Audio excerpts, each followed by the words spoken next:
Hello and welcome to our series for maths teachers in the FET phase, and of course everyone else who's interested in education in our country. In today's lesson we look at linear and quadratic functions, but let's first start with our video. The relationship between the diameter of a circle, its circumference and its area may seem potentially a dry topic for learners, but not when it's related to pizza.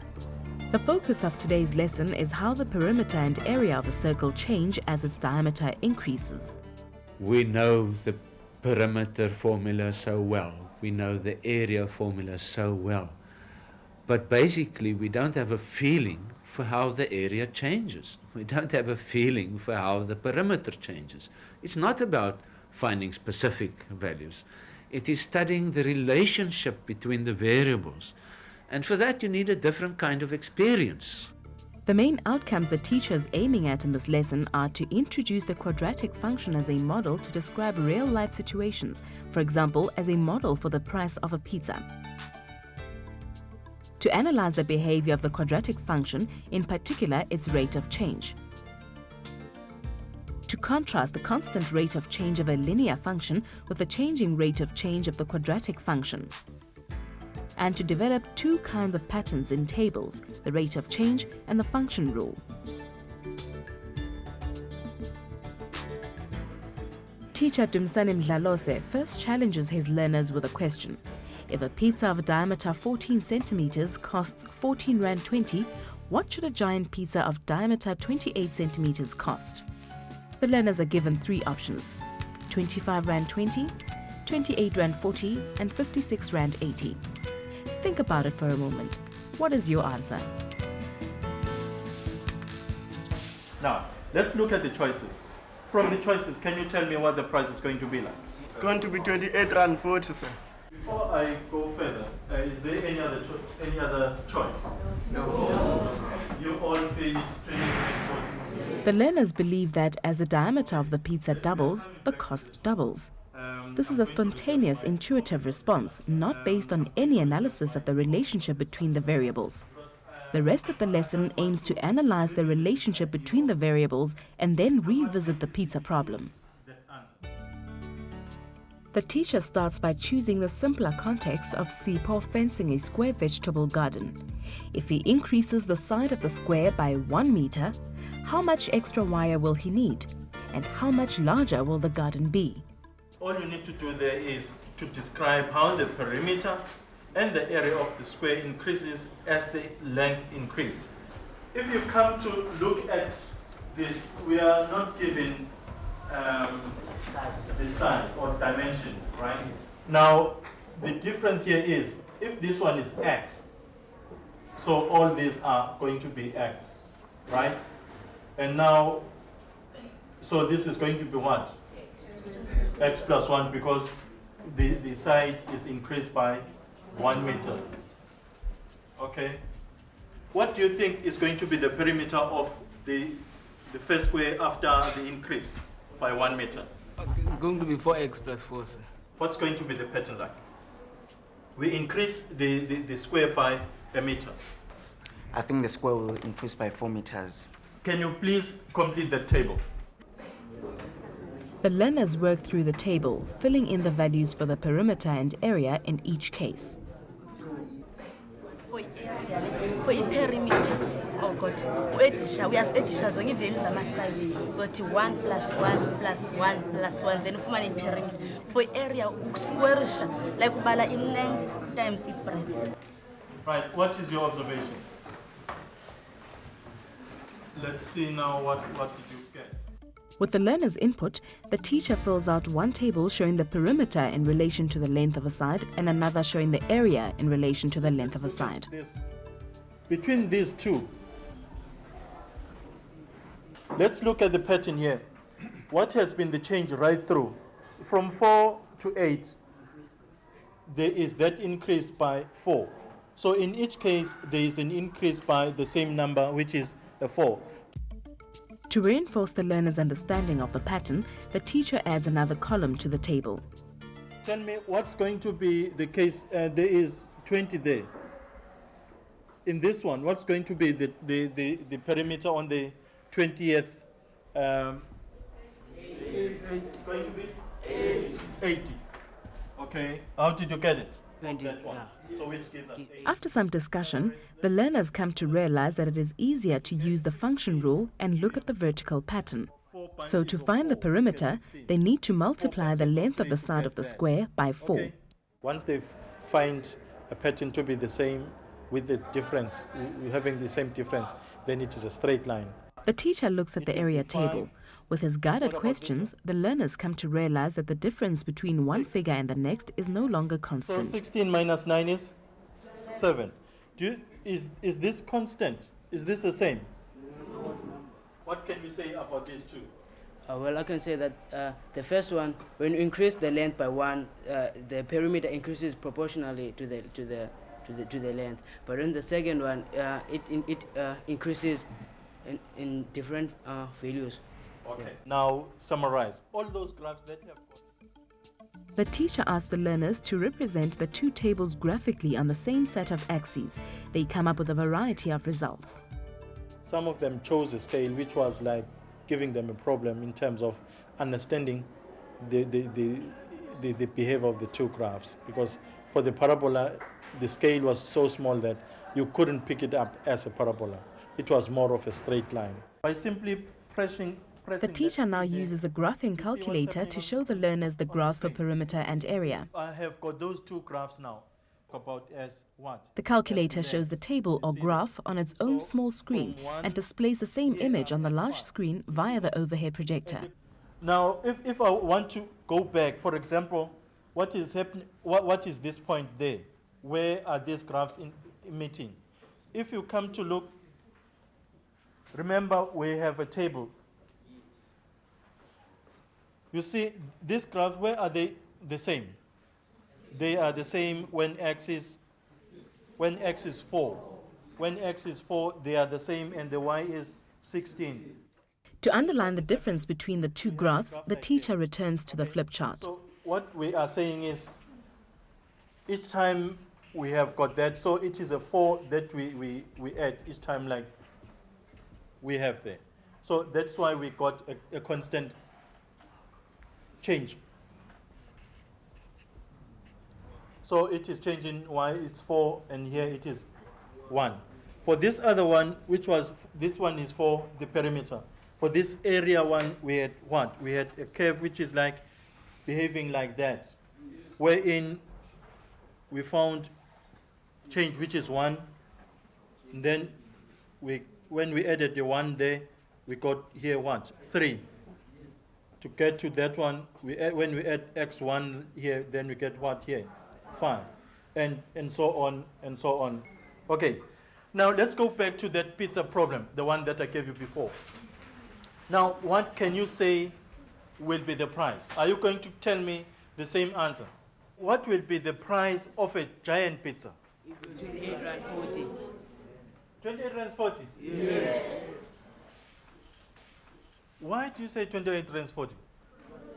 Because we've doubled the large pizza, which has the diameter of 14 to 28. So the 14 Rand 20 to double. When you double that, you get 28 Rand 40.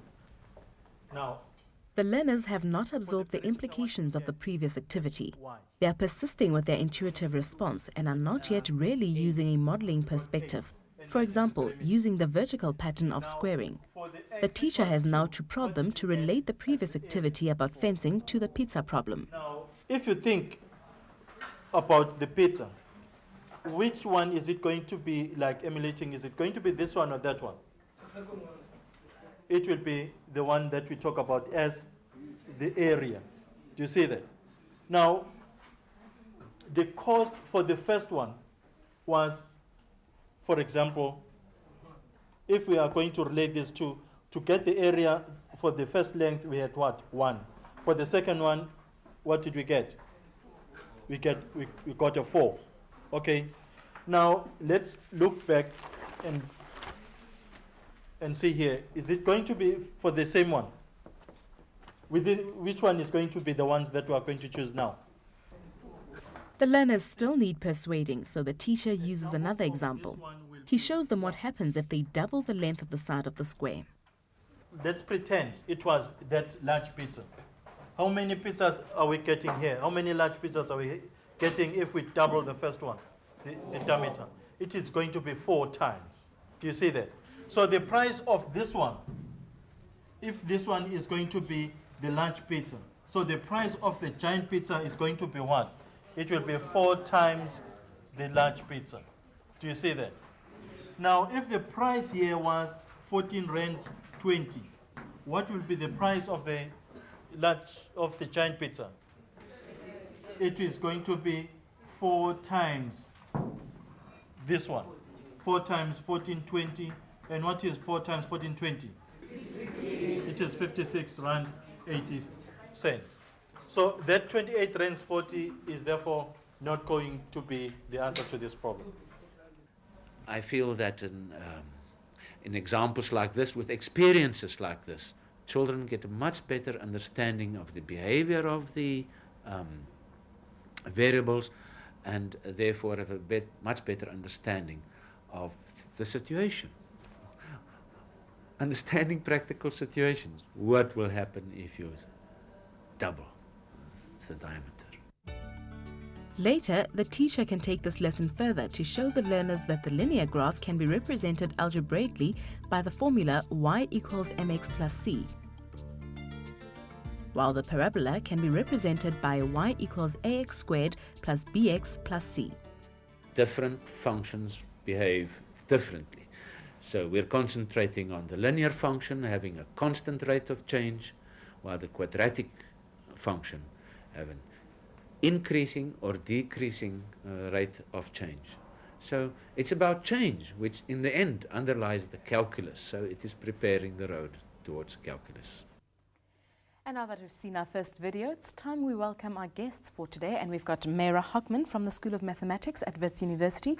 Taska Matlejwane is a principal at Pafogang Secondary School in Soweto. And we've got Maggie Verstad, webmaster for the Easy Maths community website. Hello and welcome. Thank you for joining us. First up, Meira, let me ask you, the pizza problem. What do you think the learners learnt from that? I think it's a very nice problem for the students because they're faced with a very real-world problem which they can relate to.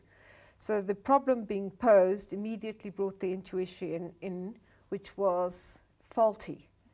And from that error in their judgment, the whole lesson could be built. There are just a couple of things I'd like to say, which I've found from my experience, is that students usually take things quite literally, and then they will say, well, their pizzas aren't altogether always round, and sometimes the areas are not quite the same. So one has to remember in mathematics that we are talking about ideal situations. And in life, we never have those ideal situations. So, Taska, would you like to add to that? Yeah, actually, I would say the motivation part section of the real problem. Life, a problem extracted from real life situation, it motivates. But from my experiences, if you just talk pure mathematics, you lose some of the children. Okay, Maggie? Well, my only problem that I had with the whole lesson is why didn't they have real life pizzas there for the students to taste and feel? That would really make the mathematics real for them. I think it's quite important to bring real life through to the learners by using things like pizzas. And I think it's got a lot of value to bring the maths closer, even though it's not an ideal kind of a situation that we find as in mathematics. It just makes it so much more live for them. But give them a taste of the pizza. As well. Yeah. Taska, let me ask you this. Why were the learners so determined to hold on to the misconception that if you double the diameter of the pizza, you double the area? I mean, how should a teacher handle this kind of misconception? Well, I think generally speaking, children are more relaxed with a relationship that which is one-on-one, a linear type of relation. Mm-hmm. Now, they try to hook each and everything to that type of setup. Little do they realize that the area of a pie to the radius or the diameter is not a linear relationship. Mm-hmm. Now, I would think the teacher could have emphasized more from the geometrical point of view first, to be more physical. Like, for instance, the last problem which he came up with of cutting out a square one and show them without telling them that the the price or the size of a square pizza. When you square it, it will come out to be 4 parts. By showing them that, they would have come up to the answer. You agree, Mara? I couldn't agree more. I think that this is a very geometric problem. The fact that it was related to the pizza was an opening for the lesson to be more geometrically based. And the whole lesson could have dealt with templates, with cutouts, with the students investigating the areas themselves by showing that one was getting more than double the pizza when one doubled the diameter. I think that the numerical investigations are important, but I think that a basis of a geometrical concept of area, what is area really about, would have put the teacher at an advantage. And I think the lesson might have gone a bit more fluidly had he done the physical geometric part first. Maggie? I think especially when we try to bring real to mathematics, we need to give them a lot of time to actually explore and work with real situations. The other thing that I also find in my experience is that learners have a lot of problems with the difference between double and square.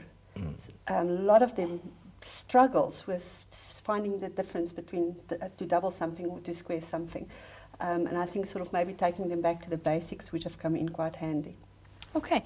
In traditional teaching strategies, areas of circles and rectangles were often taught as separate topics. Now, why is it important to switch from one to the other, as in this lesson? Well, I think our idea is to show learners that mathematics is not an isolated subject that you learn in its abstract format, but to show them that it is all around them and that they've got to see the connection and the relationships between real things and what they actually do in functional format. And that just makes that connection for them, so it's very important. Taska? The shape is almost, I would say, the same. It only depends on how many sides you have. But in real life, you can have different amount of sides, and that will all boil down to one and the same thing. Okay, Mara? Yes, I think that's quite right what Tusk is saying, because one can approximate rectangles by circles. That's something that one could investigate quite easily in the classroom as well. I would be more concerned that the geometry was being separated from the algebra. And we're investigating area, and algebra gives us a tool for expressing an area as a square. And I think this is at the heart of what was being discussed here. So it's not really a matter of the area of a circle being different from the area of a square. Both being quadratic relations needed to be underscored. There's also a lot of emphasis in this video on the concept of rate of change of a function. Now, Maggie, why is it such an important topic for teachers and learners? Well, I think rate of change becomes very important in further years when we do calculus, and this makes it a strong point to put that basis down so that they can understand when we get to calculus sections in further years. Taska, you'd agree? Yeah, I would agree that this is a good introduction of calculus. And over and above that, I would say the rate of change is very important even in the economic world. We don't just talk of profits, for instance, we talk of profitability, which goes back to the rate. The rate at which things are done makes things more important for life. Mara? Yes, well, I think the whole problem was about the price of the pizza.